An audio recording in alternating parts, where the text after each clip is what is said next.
I'm sure we can all agree, Pokemon is a pretty visual game. Sure, there are some parts that require elementary braille, but that's besides the point. I wanted to see if I could beat one of my favorite games, Pokemon Diamond, completely blind. Using only sound cues, would this even be possible? Let's take a look. To start it off, it's a bunch of memorization. We spam specific inputs to progress through the intro and exit the house. Walls are our best friend in this challenge. Whenever we bump into something, it makes this noise.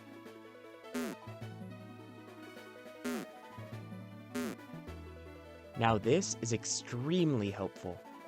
If I have a general idea of where I need to go, I can use the walls to guide me there. With this trick up my sleeve, we can bonk our way over to the lake to steal our starter. I really like all these guys, but I decided to pick Chimchar. While the rock gym will be significantly harder, the grass gym will be much easier. And trust me, I'll do anything to make that gym better. The path to Sand Gem was straightforward. 3 spaces left, then all the way up, all the way right, left 8 spaces up, and finally right again. We nicknamed our starter, then spammed A until Dawn took us to the Pokemart. I needed to buy some potions here, as we'll need to occasionally heal Chimchar in battles. I found the KISS principle to be pretty helpful. Keep it simple, dumbass. If I just use Chimchar, I only need to remember one Pokemon's stats and moves. Once I hear the low health music in battle, I'll potion Chimchar to safety, then keep attacking. Unfortunately, I underestimated the power of youngster Tristan's Starly. I thought it would take 4 hits to kill Chimchar, so my plan was to potion once we got in the red, but boy was I wrong. We respawned back at the house, meaning we had to go 3 spaces left, then all the way up, all the way right, left 8 spaces up, and finally right again. But here's where the shinks hit the fan. When Dawn took me to the Pokemart, I ended up right in front of the door, so I committed to memory, walking 3 spaces left from the door to go up to the next route. But since we lost, walking right stopped us next to the trees, so walking 3 spaces left caused me to bump into this sign. And when I say bump, I'm using that word very lightly. Running into a sign has no sound cue. Interacting with a sign has no sound cue. So when I hold the up button into a sign, I understandably think that I'm still walking up. This was really disorienting, so it ended up taking around 10 minutes to get back to the battle. And we lost again! So I had to go 3 spaces left, all the way up, all the way right, left 8 spaces, up, right, left 6, up, down 1, left, up, and right to get back to where we were. And this time, we finally won the battle. The next trainer was a sight for sore eyes, as she had 2 level 3s. We learned Ember in this fight as well, allowing us to burn through the rest of the route and reach Jubilife City. Like sound cues, the in-game music is essential for navigation. When you enter a new area, it starts playing a different melody. If I run into the city and stop right when the new theme starts playing, I end up decently close to both the Pokemon Center and Trainer School, allowing us to heal before continuing the story. While we're at school though, we might as well take some kids' money and receive the TM Hidden Power. This was my solution to the first gym, as it would give us the coverage we need to fight the rock types. Hopefully. Hidden Power can be one of 16 different types. Some are great against rock, most are okay, and others are worse than the moves we currently have. This plan is a bit dicey, but what's life without a little risk? I carefully taught the move over taunt, then braced myself for the gauntlet ahead. In order to leave the city, we needed to go on a scavenger hunt around the map for 3 clowns. They're pretty spread out too, so I memorized a set of directions to reach all 3. But even this was bad, as other NPCs would block the way and disorient me even more. As much as I prepared for this section, it took about 10 minutes to get the watch we won't even use. The next area was Route 203, where we beat the rival and a couple other trainers to reach the Orberg Gate. This is the best area in the game, as all we need to do to leave is hold right. We got the HM for Rock Smash here too, which I taught to Chimchar over Scratch. Orberg City was also easy to navigate, as an NPC just directed us to the next plot point.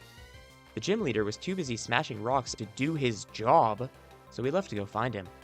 Speaking of Rourke, is anyone else talking about how clever his name is? What a really creative play on the word rock. Tangent aside, we ran into a Geodude in the tunnel. so I decided to confirm our hidden power type once and for all. Please be at least effective. Come on.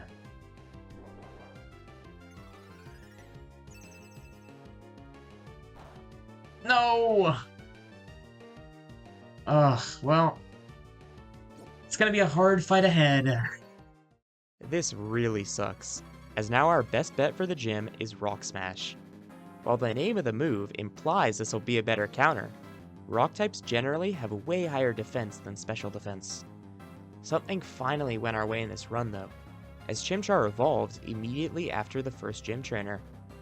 Monferno's additional fighting type makes rock moves neutral against it, so we won't die to one rock throw now. We also get stab on Rock Smash and Mach Punch, so we'll be a bit stronger too.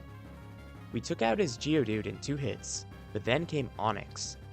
Even with the level up, Onix would take 3 moves to kill, unless we get a defense drop with Rock Smash, giving me an extra turn to use a potion before knocking it out. This turned out to be critical, as Cranidos nearly took us out in 1 hit. With one final Mach Punch, we actually won on the first try. Our luck was finally turning around, until I realized that I had to go all the way back to Jubilife City. I'll spare you the details on the walk back though, as spoiler alert, this is not the last time we'll be making this trek. We found some miscreants babbling utter nonsense, so we beat them up to earn a fashion case. This sentence barely makes sense even if you have the context, but that's Pokemon for you. On the way to the next town, we picked up an antidote, which we'll use in a bit. I never realized how much repetitive movement was in the story progression until this challenge. As soon as we get to Floroma, we head to the Valley Windworks to battle a grunt. We then go right back to Floroma, head to the meadow, and battle some grunts. We finish things off by going back to Floroma, then the Valley Windworks again, where believe it or not, we battle a grunt. At least this was easy to remember blindfolded, because my god was this monotonous. After all that buildup, we finally get to battle Mars. We used that antidote from earlier to heal off Toxic, making Zubat a cakewalk. Purugly was tough though, as it takes 3 super effective hits to knock it out. It also does a lot of damage to us, but with enough potions, we can barely survive to win the fight. We also got enough experience to learn Flame Wheel, which I almost misclicked to give up on. That would have been horrendous for the second gym. Before we can take it on though, we have the long and treacherous Eterna Forest to traverse. This looks awful, but it's actually really simple. We just go up and right until we hit this corner, then go straight down, and finally make one giant S to reach the exit. Unfortunately, the Eterna gym is a different story. At first glance, it looks great. We already made it to the gym leader. But this is only the beginning. We have to solve a maze to battle every trainer in a set order. This is even worse than the clown hunt, a true test of memory after 2.5 hours of frying my brain. Here's the route. We go up, right, up, left, up to left, and down to reach the first trainer. Then we go up and alternate between left, right, and down to battle the second trainer. Getting out of here is the worst part though. We need to go left, up, right, 1, up, left, up, right, down 3, right, down, left, right, 2, down, left, down 2, right, 6, up, and right to reach the halfway point. Holy moly, dude. Now all we gotta do is go left, down, right, up, down 3, and left to battle the fourth trainer. We're really close now. Just need to go right, left, up, right, and A to finally battle Gardenia. This section was awful to learn, and even worse to do. I won't complain too much though, as it only took me 10 minutes with some minor hiccups to reach Gardenia. Since we picked Chimchar as our starter, we can thankfully spam Flame Wheel for the entire fight, letting us finally leave this grassy hell. With down, right, 2 down, left, down, right, 2 down. The next gauntlet was the Galactic Building. We met this woman who we'll never see again, then taught another HM to Monferno to enter the area. Reaching the top was simple, and the battle with Jupiter was even easier, as we scraped by without a lick of damage. And with that, we're finally done with this city.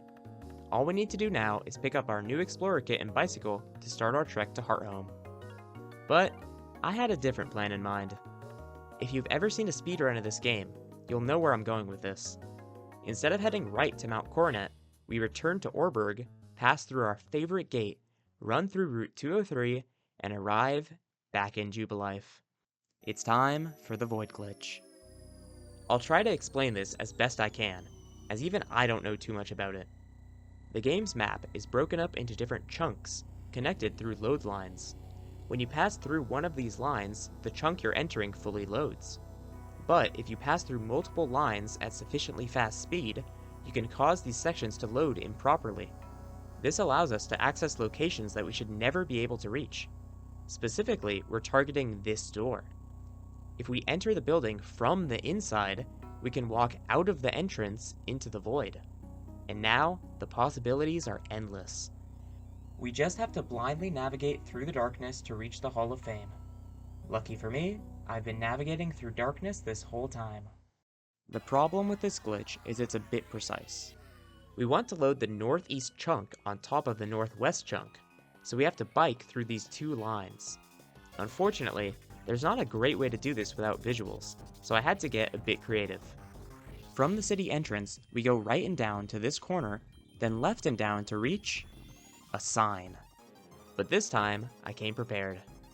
I registered the bike to my Y button before I left Eterna, then pressed A to read this useless object. Like before, there's no sound cue for the sign, but there is one for the bicycle. If I press A, then Y, and I don't hear myself get on the bike, there's only one place on the map I can be. So, I can walk 7 steps up and save the game in the perfect position. I still have to actually do the glitch though, and it's kinda hard when you can't see the game. I had to resort to counting the beats of the bike theme to time when I needed to do the inputs. Here's how that went. 1, 2, and 3. 1, 2, and 3. 1, 2, and 3. 1, 2, and 1, 2, and 3. 1, 2, and 3. 1, 2, and 3. 1, 2, and 3. 1 and 2 and 3. 1 and 2 and 3. Maybe. I did. Let's go. Let's go. Okay. It took a while, but I got it eventually. From here, I carefully maneuvered through the overlapping sections to reach this specific spot. After reloading the chunks, I'm right where I needed to be. I entered the void, hugged the wall of the building, then ran left. This is the most dangerous part of the run, as one wrong move would cost me everything. Thankfully, it's really hard to mess up. We run left until we hear the Veilstone Department theme, then save the game. After a quick reset, one more step puts us in the Pokémon League. A final save and reset, and we hold left to end the run and enter the Hall of Fame. I told you we'd never see Cynthia again. And that's it. 3 hours and 34 minutes to beat Pokémon Diamond blindfolded. This was quite a journey, and despite everything that went wrong, it was still really satisfying to finish. It's been a while since I last made a video, but I have a lot more planned, so stay tuned for more. If you want a sneak peek though, check out the Purple website. We're doing some cool stuff over there.